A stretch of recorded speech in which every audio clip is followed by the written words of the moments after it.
Welcome to Janus 336.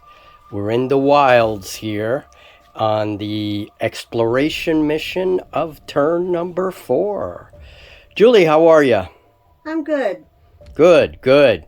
All right, well, we set up the table. Here is what we did. We have one contact marker, which is right in the middle, roughly in the middle of the table, and that's because we have hazard 1 as a stat on this grid. And then we have 4 objective markers. There is one there. There is an objective marker here inside this alien forest.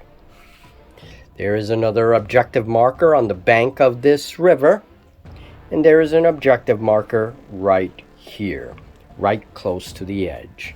Now these markers are placed again roughly in the middle of the board, and our job, or should I say our objective, is to get the objectives. Our job is to get as many of those objective markers as we can in 5 rounds. This is an exploration mission. We set a time limit. That's kind of a house rule for us, but that's how we do it. And after that, miniatures can leave whichever board edge they want to leave. They can leave through that board edge. Now that counter, that monster counter, or whatever it is, because our enemy in this case is going to be wildlife, we do have a special creature, a new creature that's going to emerge and cause problems for us. Now, as you guys already know, the reason why we have the red lighting is because this is the terminal zone of a planet which is very close to its host star, a red dwarf. Now, the red dwarf has flared and left all this radiation now on the planet. All that is over, but the wildlife is not too happy. So definitely not too happy to see us here in their territory. So this is where we deployed. We have Dr. Hawkins right here. We have our scout Gamora right there. She is a stalker.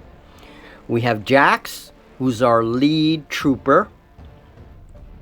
We have Nova, who is one of our troopers, the second in command. She's a veteran. We have Eve, who's our bot, and a big bot he is. And we have our little scout, the little winged dragon-like Scales. That's his name. And each figure has their reaction dice with them. Now, as you can see, the scientist, Dr. Hawkins, she has 2 reaction dice. All right, so our forces are deployed, and now we can get on with this mission. Julie, are you ready? I'm ready. All right, let's do it. All right, so these are the rolls.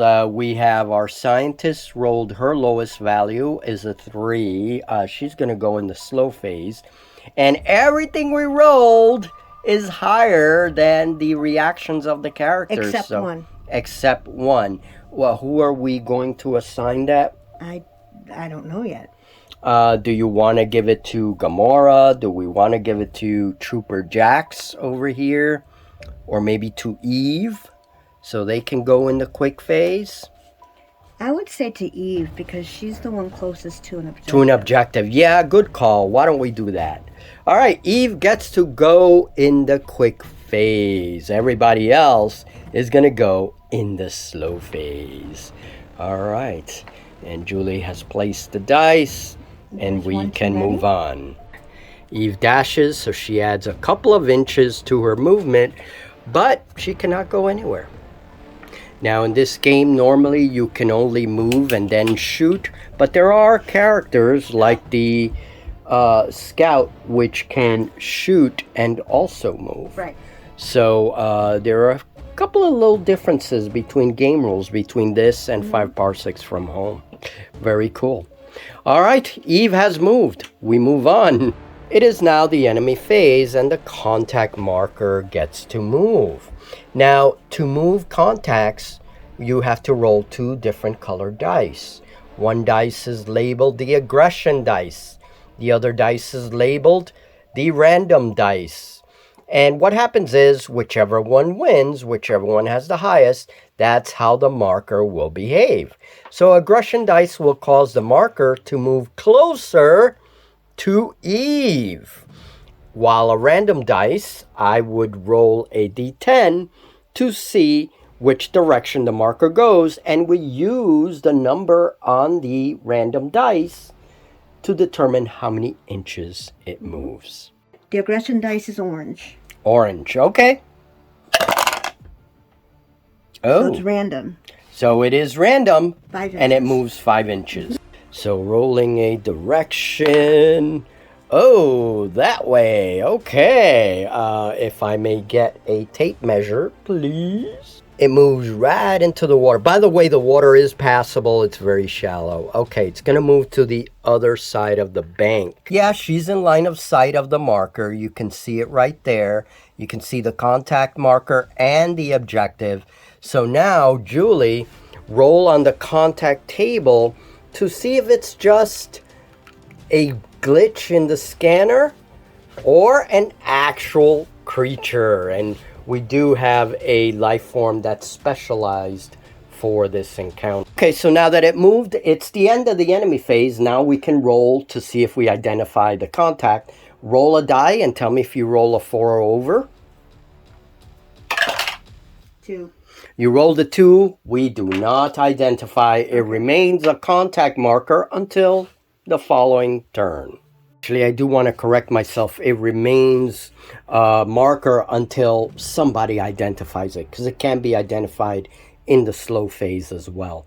All right, so whenever you're ready, Julie, we can start moving guys. We are completing the turn, and now Scales is going to jump down and move.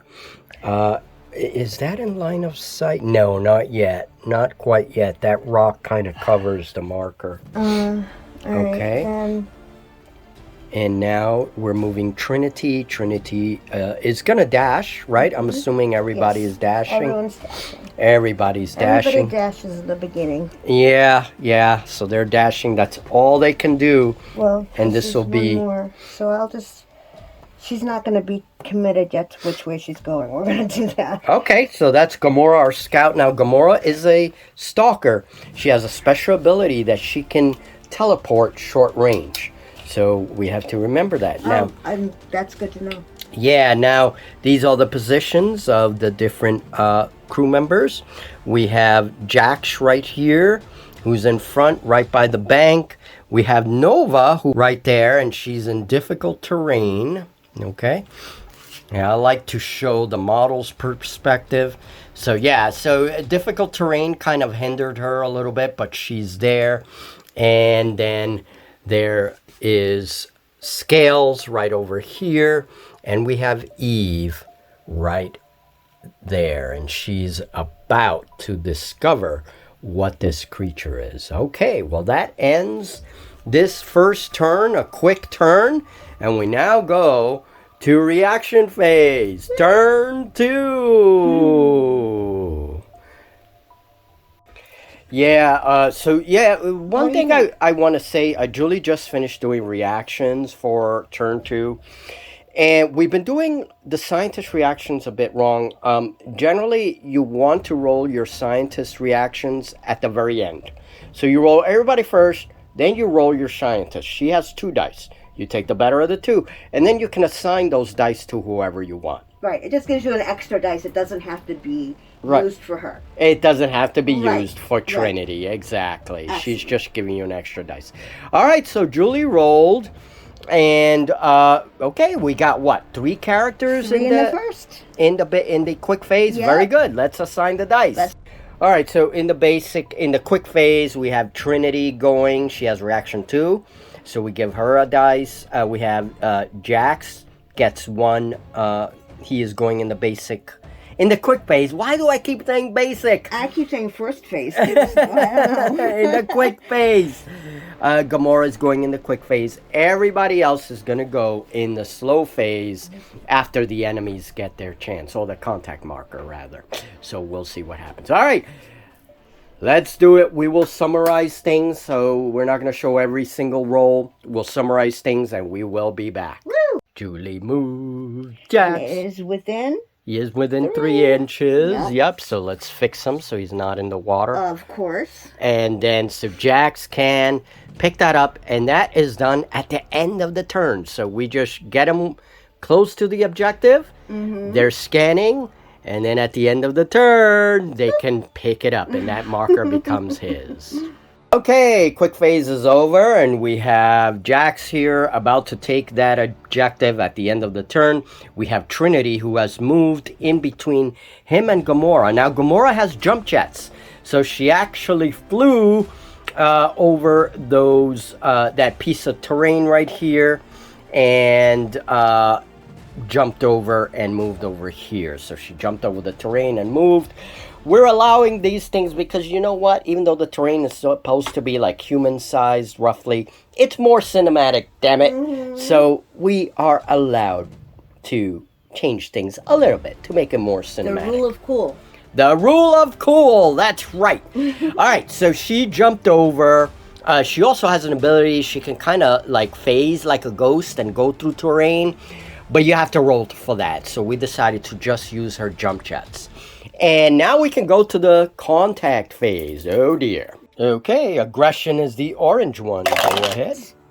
So, double sixes. Okay, hold on a minute. They no. stay where they are. Stay The where contact, they are. that's Yeah. right. When it's even like that, they stay where they are. Okay, there you go. 6-6. Stays where it is. Julie's now rolling to see if that contact actually is something. Roll a 4 first. If you roll a 4 over on a d6, then we roll on the contact See what table. happens. And then that determines what happens. Okay, here we go. 5. Okay, rolling on the contact table. Give me another roll, Julie. 3. 3. Okay, no creatures. Place 2 new contacts randomly along the battlefield edges. Oh no! Alright, so we just labeled our board edge, and we're about to start the slow phase. We labeled our board edge with some numbers, and then 1 contact marker appears randomly on this board edge, and then 1 contact marker. We're actually saying that the board edge is here instead of like all the way back there. So the contact marker comes out here, okay? So, yeah. All right, we now have 3 contact markers on the board. These are possible aliens. We don't know. They could be anything. You don't know, yep. Okay, now moving to the slow phase. The turn has now ended. The quick phase has ended. And so now at the end of the turn, we can pick up markers. Julie... You're within 3 inches in line of sight of this marker. We have 1. Right. So Eve has a marker. And then this one. And then we have all of these guys here. We have Jax has 1. And that's it. That's it, but that's 2 out of 4. That's 2 out of 4. We only need 2 markers left to finish the game. Miniatures that have markers, we can actually get them off the table next turn.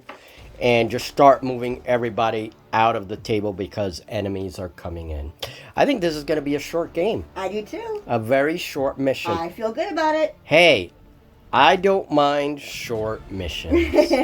Not when they're successful. Not when they're disastrous, exactly. Yeah, exactly. All right, turn 3. All right, Julie's now collecting the reaction dice, and we should be ready shortly.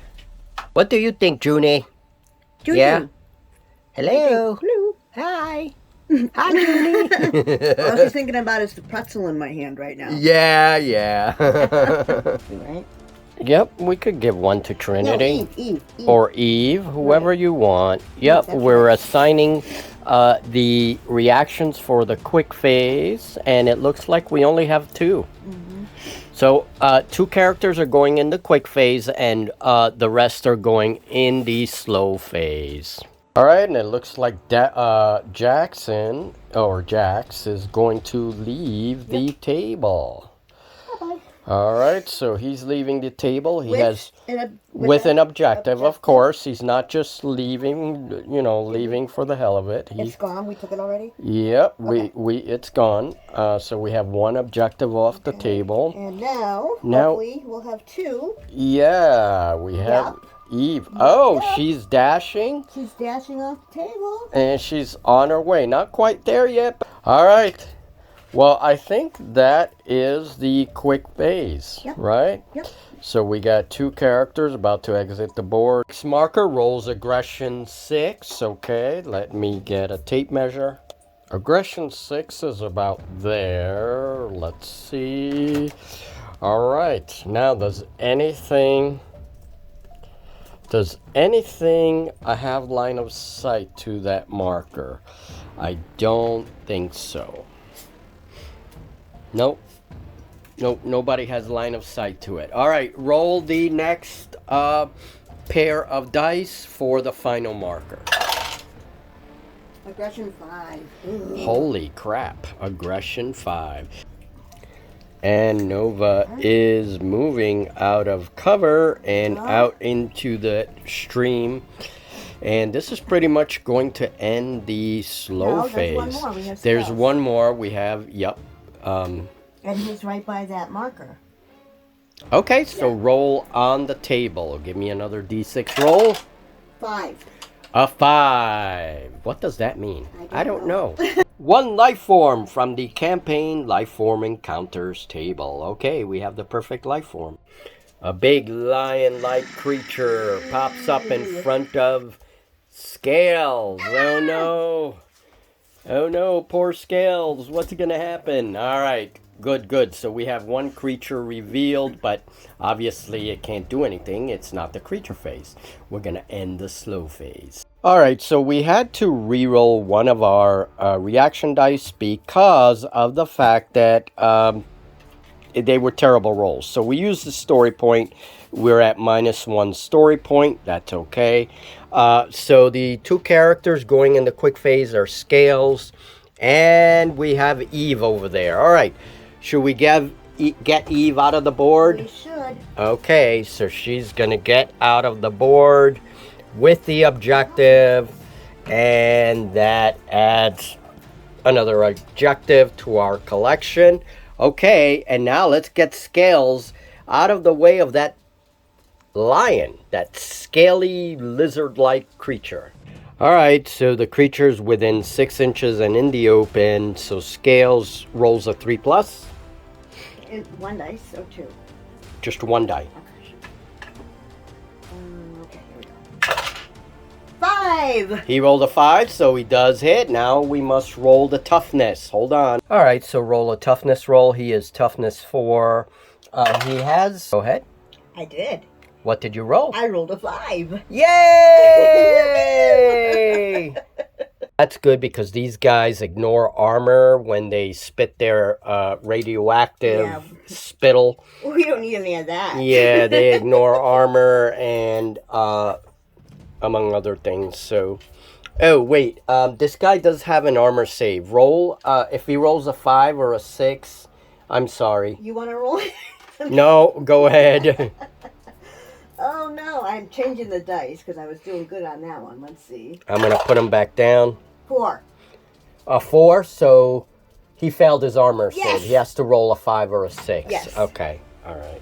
The enemy phase, or marker phase, the way I call it. One marker moves here. Actually, doesn't move. I'm sorry. That was an even result. Right. So that one doesn't move. But this one moves over here. That was a random behavior result. So, all right, moving on to the slow phase, and we are ending this game very soon. All right, well, this turn is now over. We are going into the final round, but we have Nova here who moved in order to cover Gamora, who is moving towards the last objective marker. Now we have Trinity, our scientist, who's about to leave the board with 1 marker. All right, so now we do turn 5. This is the final turn, and We may have all markers. If at the end of turn 5, as long as there's no enemy around that marker, though, you know. Juniper's upset. Let's go see what Juniper wants. All right, and so a very important point of clarification, that was my fault.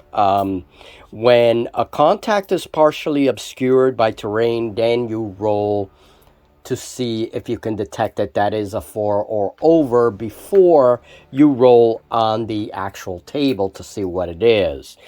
When a contact is like this, for example, the blip just moves up to her, you detect it automatically. Right. And so now we have to roll on the table to see if it truly is a life form or if it's just a blip on the scanner. So Gotcha.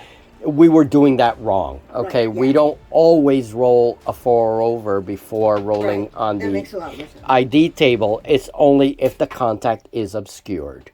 All right, so go ahead, Julie. All right. Here we go. Big mistake. 3. All right, a 3. What is that?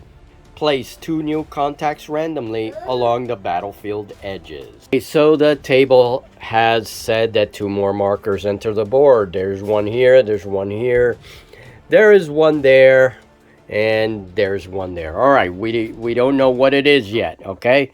So that ends the enemy phase. That's going to end our game, though. So let's go to the slow phase and finish up, and then it looks like we're not going to get 1 marker. All right, so the game has ended. A few mistakes with how you identify markers, but all in all, a good game. Yeah. Interesting that we only revealed the creature once, but it is interesting when you play a longer game, your board could immediately become saturated with enemies. Mm-hmm.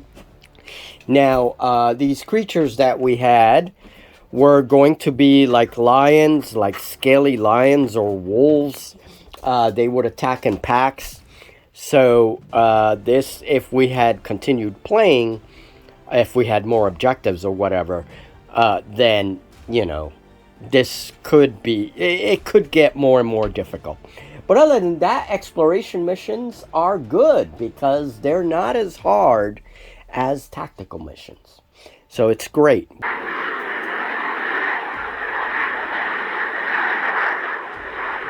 Okay, rolling on the post-mission finds table. Go ahead, Julie. Here we go. 37. 37. Raw materials. Receive 3 units of raw materials. We can turn that into build points. That's what we were trying to do. Correct. Next objective. Ooh, 7. Oh, wow. Scientific curiosity. You collect samples that would be of interest to the research team. Awesome. Receive. She's very excited. Yeah, she's very excited. Receive 2 research points. Okay? Here we go. 41.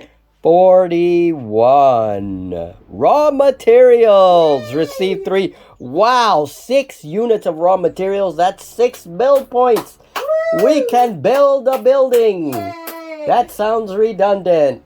We can construct a building. Yay. All right, a good game. Very, what's the word I'm looking for? Productive. Very productive, indeed.